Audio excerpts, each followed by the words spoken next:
എല്ലാ കൂട്ടുകാർക്കും bright edge ലേണിംഗിൻ്റെ പുതിയൊരു വീഡിയോയിലേക്ക് സ്വാഗതം. ഇപ്പോൾ നടന്നുകൊണ്ടിരിക്കുന്ന HSA മാത്തമാറ്റിക്സ് ഇൻ്റർവ്യൂവിന് ചോദിച്ചിട്ടുള്ള ഏതാനും ചില ക്വസ്റ്റ്യൻസും അതിൻ്റെ എനിക്ക് തോന്നിയിട്ടുള്ള ചില എക്സ്പ്ലനേഷൻസും ഞാനിവിടെ പങ്കുവയ്ക്കുകയാണ്. അപ്പോൾ നമുക്ക് നോക്കാം. ഒന്നാമത്തെ ക്വസ്റ്റ്യൻ ഇതായിരുന്നു: കോൺക്രിയൻസിൻ്റെ അപ്ലിക്കേഷൻ എന്താണ്? നമ്മുടെ ഡെയിലി ലൈഫിൽ കോൺക്രിയൻസിൻ്റെ അപ്ലിക്കേഷൻ എന്താണ് എന്നാണ് ഒന്നാമത്തെ ക്വസ്റ്റ്യൻ ഉണ്ടായിരുന്നത്. അപ്പോൾ ഏതൊക്കെയാണെന്ന് നമുക്ക് നോക്കാം. എവിടേക്കാണ് നമ്മുടെ ഡെയിലി ലൈഫിൽ കോൺക്രിയൻസ് വരുന്നത്?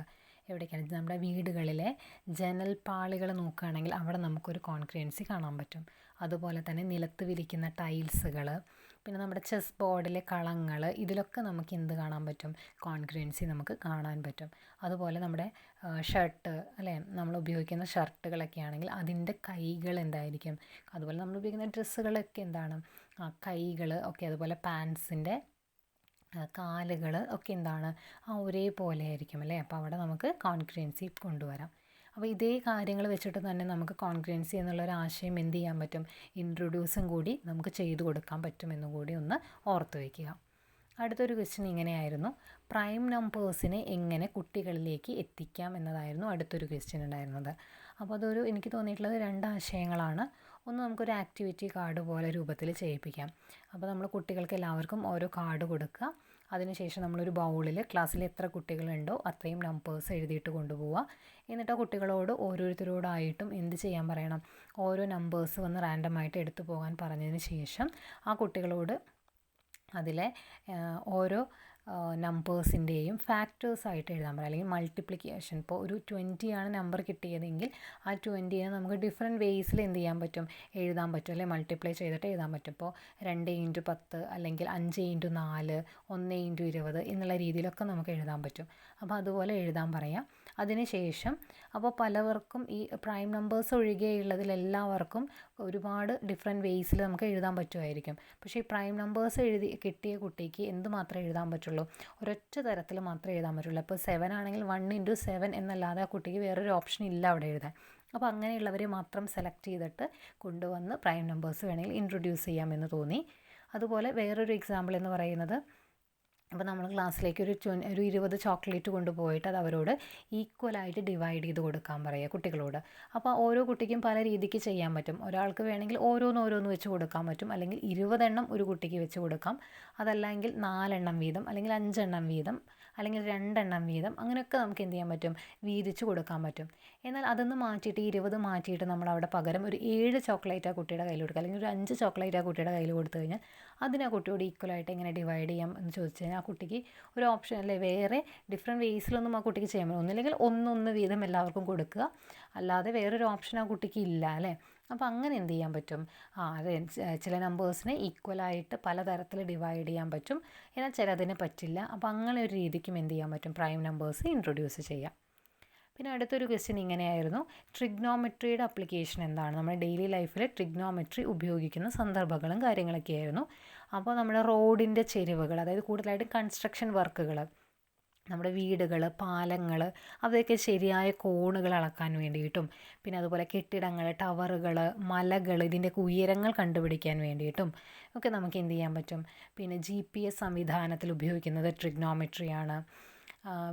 പിന്നെ അതുപോലെ തന്നെ നമ്മുടെ ചലനം, ബലം തുടങ്ങിയ കാര്യങ്ങളൊക്കെ നമുക്ക് എന്ത് ചെയ്യാൻ പറ്റും? ട്രിഗ്നോമെട്രി യൂസ് ചെയ്യാൻ പറ്റും.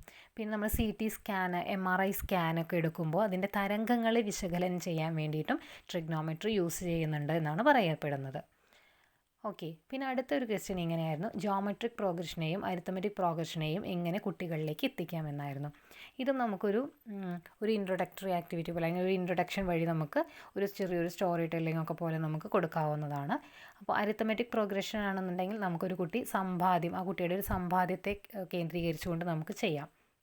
അപ്പോൾ ഒരു കുട്ടിയുടെ അച്ഛൻ ആ കുട്ടിക്ക് ആദ്യം ഒരു ഫസ്റ്റ് ഡേ അല്ലെങ്കിൽ ഒരാഴ്ചയിൽ ആദ്യത്തെ ഒരു ദിവസം 1 രൂപ കൊടുത്തു, രണ്ടാമത്തെ ആഴ്ച 2 രൂപ കൊടുത്തു, പിന്നത്തെ ആഴ്ച 3 രൂപ കൊടുത്തു അല്ലേ. അങ്ങനെ ഓരോ ആഴ്ച, അപ്പോൾ 10 ദിവസം കഴിഞ്ഞാൽ ആ കുട്ടിക്ക് എത്ര രൂപ കുട്ടിയുടെ സമ്പാദ്യമായിട്ടുണ്ടായിരിക്കും അല്ലേ, അല്ലെങ്കിൽ 15ാമത്തെ ദിവസം എത്ര രൂപയായിരിക്കും അച്ഛൻ കൊടുക്കുന്നത് എന്നുള്ള രീതിക്കൊക്കെ നമുക്ക് ഇൻട്രൊഡ്യൂസ് ചെയ്ത് സമ്പാദ്യത്തിൻ്റെ രീതിയിൽ നമുക്ക് എന്ത് ചെയ്യാൻ പറ്റും? അരിത്തമെറ്റിക് പ്രോഗ്രഷൻ നമുക്ക് ഇൻട്രൊഡ്യൂസ് ചെയ്യാം. അടുത്തതായിട്ട് ജോമെട്രിക് പ്രോഗ്രഷൻ എങ്ങനെ ഇൻട്രൊഡ്യൂസ് ചെയ്യാമെന്നായിരുന്നു ചോദിച്ചത്. അപ്പോൾ അത് നമുക്കൊരു ക്ലാസ്സിൽ നമുക്കൊരു ക്വിസ് കോമ്പറ്റീഷനൊക്കെ നടത്തിയിട്ട് കുട്ടികൾക്ക് ഇഷ്ടപ്പെട്ട ഒരു ടോപ്പിക്ക് സെലക്ട് ചെയ്യുക. അപ്പോൾ സ്പോർട്സൊക്കെ ആണെങ്കിൽ ഒരുപാട് കുട്ടികൾക്ക് ഇഷ്ടപ്പെട്ട ഒരു ടോപ്പിക്കായിരിക്കും. അപ്പോൾ നമുക്ക് അവർക്ക് ഇഷ്ടപ്പെട്ട ഒരു ടോപ്പിക്കിനെ സംബന്ധിച്ച് ചെറിയൊരു ക്വിസ് കോമ്പറ്റീഷൻ നടത്തുക. അപ്പോൾ നമുക്ക് അതിന് പോയിൻ്റ് കൊടുക്കണം, ലൈക്ക് അപ്പോൾ 2 ടീമുകളൊക്കെ ആക്കി നമ്മൾ പോയിൻ്റൊക്കെ കൊടുക്കുമ്പോൾ അവരോട് പറയണം, ആദ്യത്തെ ക്വസ്റ്റ്യൻ ശരിയാക്കി കഴിഞ്ഞാൽ 1 മാർക്കാണ്, രണ്ടാമത് നിങ്ങൾ ക്വസ്റ്റ്യൻ ശരിയാക്കുകയാണെങ്കിൽ ഈ 1ൻ്റെ ഇരട്ടിയായിരിക്കും നിങ്ങൾക്ക് കിട്ടുക, അതായത് 2 മാർക്ക്. പിന്നത്തെ ക്വസ്റ്റ്യൻ റെഡിയാക്കി കഴിഞ്ഞാൽ ഈ 2ൻ്റെ ഇരട്ടി മാർക്കായിരിക്കും നിങ്ങൾക്ക് കിട്ടുക, അതായത് 4 മാർക്ക്. പിന്നെ 8 മാർക്ക് എന്നുള്ള രീതിക്കായിരിക്കും വരിക. അപ്പോൾ അതിന് ശേഷം ആ ക്വിസ് കോമ്പറ്റീഷൻ കഴിഞ്ഞതിന് ശേഷം ആ ക്വിസ് ബോർഡ് അല്ലെങ്കിൽ ആ മാർക്ക് ബോർഡ് ഉപയോഗിച്ചുകൊണ്ട് നമുക്ക് ജോമെട്രിക് പ്രോഗ്രഷൻ, അപ്പോൾ എ എന്ന് പറഞ്ഞ ടീം 10 ക്വസ്റ്റ്യൻ ആൻസർ ചെയ്തിട്ടുണ്ടെങ്കിൽ ഇത്ര പോയിൻ്റ്, ടോട്ടൽ പോയിൻ്റ് ഇത്ര. അപ്പോൾ ജോമെട്രിക് പ്രോഗ്രഷൻ്റെ സമ്മ് നമുക്ക് കണ്ടുപിടിക്കാൻ പറ്റും. പിന്നെ അതുപോലെ അങ്ങനെയാണെങ്കിൽ നിങ്ങൾ 5 ക്വസ്റ്റ്യൻ കൂടി ആൻസർ ചെയ്തിട്ടുണ്ടെങ്കിൽ 15ാമത്തെ ക്വസ്റ്റ്യന് നിങ്ങൾക്ക് എത്ര മാർക്ക് കിട്ടും, അങ്ങനെയൊക്കെ നമുക്ക് പറഞ്ഞിട്ട് ഓരോ പ്രോഗ്രഷൻ്റെ ഓരോ ടേംസും കാര്യങ്ങളൊക്കെ പറഞ്ഞുകൊണ്ട് ആ ഒരു സ്കോർ ബോർഡിൽ നിന്ന് നമുക്ക് എന്ത് ചെയ്യാൻ പറ്റും, GPനെ നമുക്ക് എക്സ്പ്രസ് ചെയ്യാം, അല്ലെങ്കിൽ കുട്ടികൾക്ക് ഇൻട്രൊഡ്യൂസ് ചെയ്ത് കൊടുക്കാൻ പറ്റും. അപ്പോൾ ഇത്രയും ക്വസ്റ്റ്യൻസൊക്കെ ആയിരുന്നു. ഇനി നമുക്ക് കുറച്ച് ക്വസ്റ്റ്യൻസായിട്ട് അടുത്ത ദിവസം വീണ്ടും കാണാം. നിങ്ങൾക്ക് ഇത് എനിക്ക് തോന്നിയൊരു ആശയം മാത്രമാണ് കേട്ടോ, ഇത് പലർക്കും പല രീതിയിലായിരിക്കും തോന്നുന്നത്. അപ്പോൾ അതെല്ലാം നിങ്ങൾ നോക്കി വയ്ക്കുക. ഇനിയും ഇതുപോലുള്ള ക്വസ്റ്റ്യൻസ് കിട്ടുകയാണെങ്കിൽ കൊണ്ടുവരാം, എനിക്ക് തോന്നിയ ആശയങ്ങൾ പങ്കുവയ്ക്കാം. അപ്പോൾ നമുക്ക് ചാനൽ ആദ്യമായിട്ടാണ് നിങ്ങൾ കാണുന്നതെങ്കിൽ ഒന്ന് സബ്സ്ക്രൈബ് ചെയ്യുക. നിങ്ങൾക്ക് ഉപകാരപ്പെട്ടെങ്കിൽ നിങ്ങളുടെ സുഹൃത്തുക്കൾക്കൊക്കെ ഒന്ന് ഷെയർ ചെയ്യുക, സബ്സ്ക്രൈബ് ചെയ്യുക. അതുപോലെ തന്നെ അതിൻ്റെ ആ ഒരു ബെല്ലൈക്കൺ നിങ്ങൾ എനേബിൾ ചെയ്ത് വെച്ച് കഴിഞ്ഞാൽ ഇനി ഇടുന്ന വീഡിയോസ് നിങ്ങൾക്ക് ആ വീഡിയോസ് അപ്ലോഡ് ചെയ്യുന്ന ടൈമിൽ തന്നെ നിങ്ങൾക്ക് എന്ത് ചെയ്യാൻ പറ്റും, കിട്ടുന്നതായിരിക്കും, അറിയുന്നതായിരിക്കും. അപ്പോൾ അതുകൊണ്ട് അത്രയും കാര്യങ്ങൾ ചെയ്യുക, സപ്പോർട്ട് ചെയ്യുക. അടുത്തൊരു വീഡിയോ ആയിട്ട് നമുക്ക് വീണ്ടും കാണാം. താങ്ക്